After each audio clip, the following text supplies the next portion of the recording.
Welcome back to The Better Half. The following segment is sponsored by Festival Foods. We are in the kitchen with Lauren, and today we are making a French toast bake that's going to be amazing for all of your holiday guests.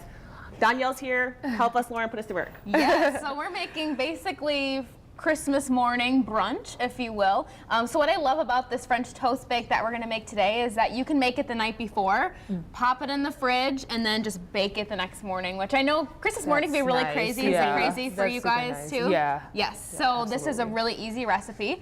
So we're making cranberry orange French toast bake. So Heaven, I'll have you get started just finishing up, slicing up the bread.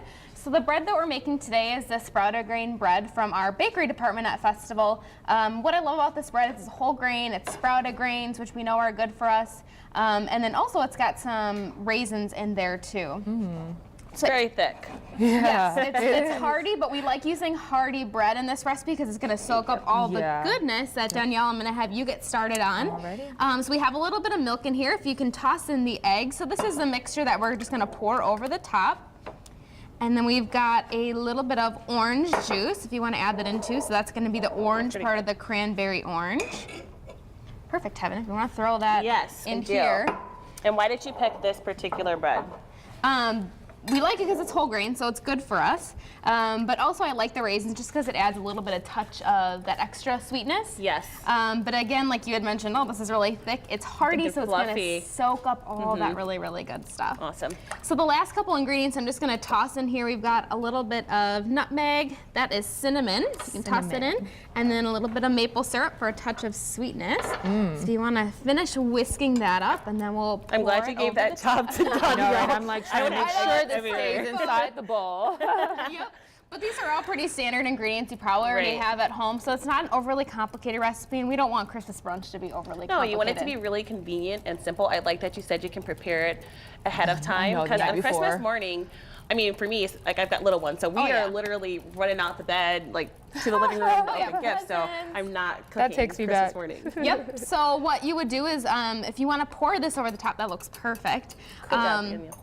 Yes, what you would do then is, if you wanted to let it soak, you'd pour it over the top, you'd let it all soak in here, and you just pop it in the fridge with a little cling wrap over the top. The next morning, all you have to do is pull it out, put it in the oven at 375, bake it for half hour, and you're done.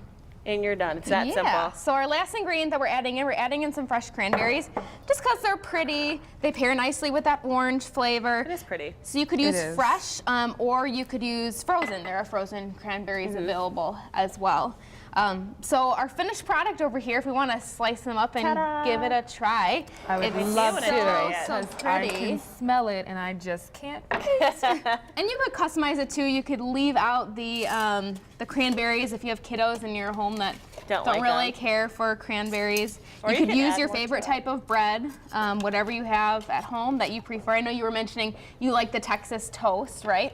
I do. I really like thick bread, period. I don't know, I'd probably sprinkle powdered sugar on the top. It's just like a standard French toast thing, I feel like. Yeah, thank you. You know, or add sausage to it. That would be good too. What are your favorite Christmas morning brunch rituals? Do you have any? We don't really have brunch on Christmas. We have like Thanksgiving all over I again. know, dinner, like a Christmas dinner. Turkey and all Leftovers? that jazz. Yep. Yeah. Oh, I should give you. We can't forget the maple syrup. I love. You know what though? It's so good even without the maple syrup. Good. You want some maple syrup? Yeah, I'll try some. This is a pure maple so syrup, nice. not pancake syrup. You could definitely use pancake syrup, but I really like the flavor of pure maple syrup. I don't If you've think I've ever ever had it, tried it. tastes a little different, but Let's see. it's good. It's very It's very good. sweet. That nice. It is very sweet. Like It is. flavor. It's really sweet. I could probably use a little bit less of it. It always just comes good. out so fast, It's so though. good, though. And, yep. I love this. Yes, so really easy to make for Christmas brunch. Make it the night before and then forget about it. You're good to go. You're good to go. Well, you guys heard it from Lauren. You've got your Christmas Day brunch recipe here. We have more coming up on The Better Half very soon. Tune in.